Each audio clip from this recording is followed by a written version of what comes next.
Okay, I think last time I said we would talk about sample and hold next, but we're going to talk about envelopes because that's more urgent. Now, an envelope is the shape of a sound, or a voltage really, over time. So it's broken into 4 stages usually: attack, decay, sustain, and release, ADSR. So the attack could be fast or slow, decay could be fast or slow. Sustain is the volume that a note is held at while you hold down a key, and release is the sound dies away after you let go of the key. So it's harder to explain than it is to if you have a play with the envelope generator, it'll make much more sense. So this is the kind of patch we've had before, where the gate is controlling the amplifier. So in this we have an instant attack and an instant decay. But if we want to change that, we need to use an envelope generator.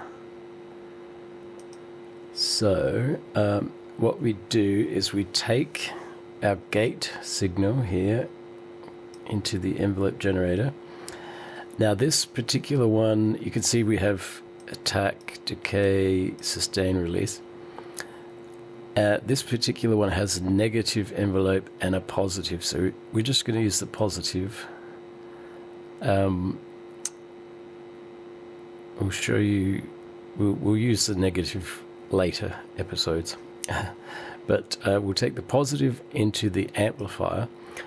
So now the volume of the amplifier is being controlled by the envelope generator. Now you see that sounds the same because we have very fast, or as fast as it can be with this envelope generator, which is what, 2 milliseconds attack. And so you can see, let me get an oscilloscope, and we'll look at the, so you can see that shape. We have basically a square. Now if we do that, you see the shape there. We have an instant attack and then a slower decay. Now we could also have a slow attack and a slow decay, or we could have a fast decay. That gives us sort of a backwards sound.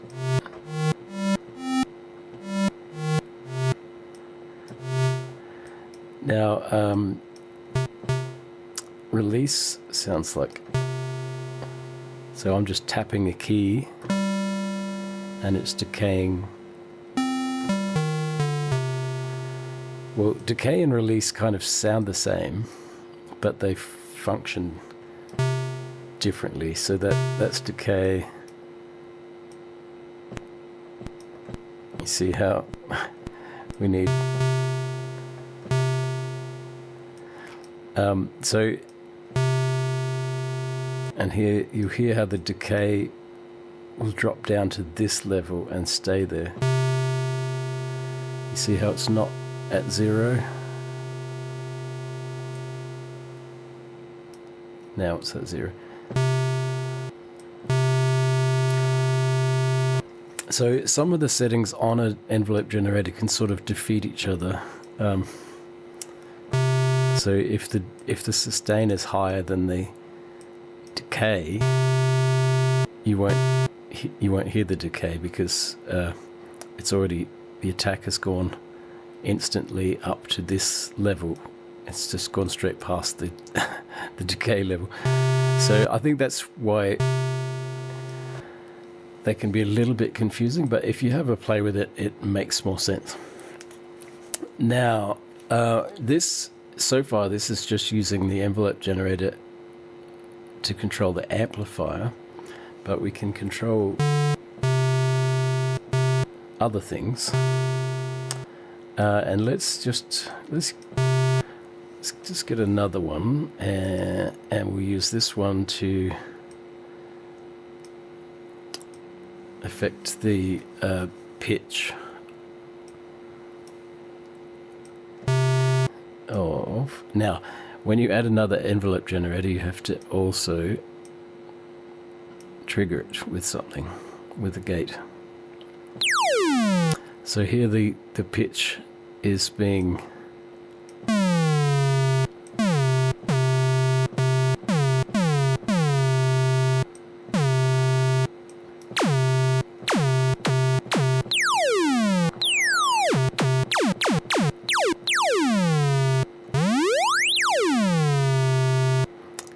okay, so now that could also, we could also modulate the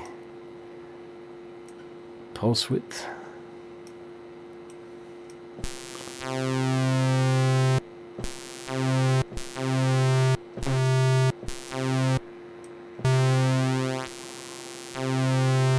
So you see that happening there. We could also, if we get another oscillator, let's use the sync. Okay, we'll sync these together and we'll plug that into there. Now this, where did we have that? Let's take that one into here.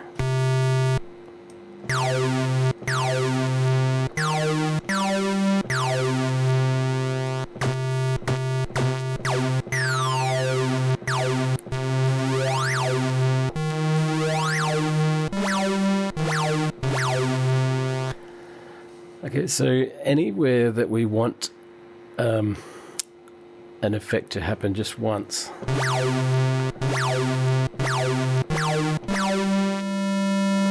we'd use an envelope generator, and if we want an effect that repeats over and over, we would use an LFO. Now, of course, the other thing I don't think we mentioned before is, I guess it's obvious, but you can combine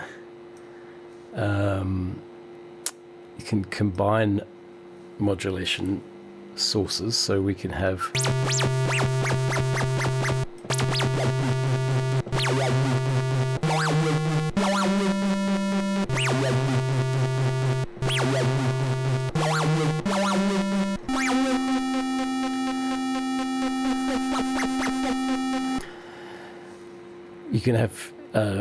an LFO and an envelope.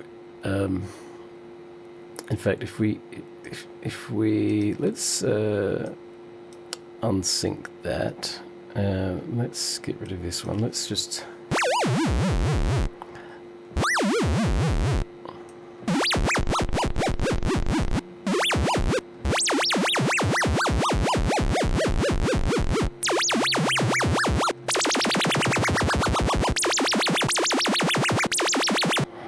so you can see some of this effects you can do.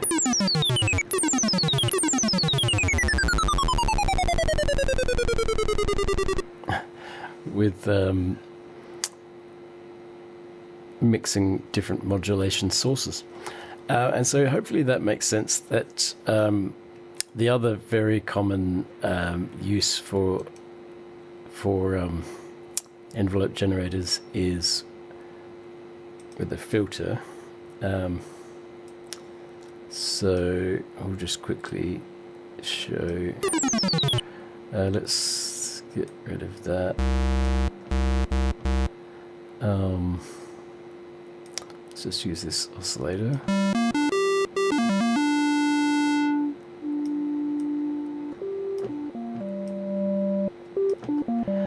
And let's use this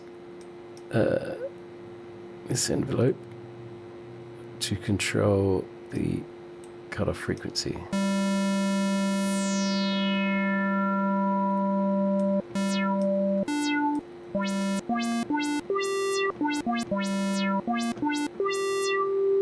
So you've heard that kind of synthesizer sound before, I'm sure. And of course we could combine that with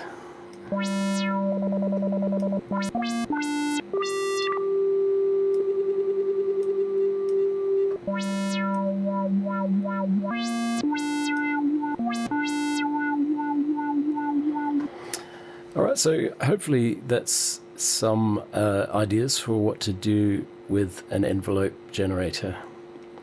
And next time we will look at sample and hold. Have fun.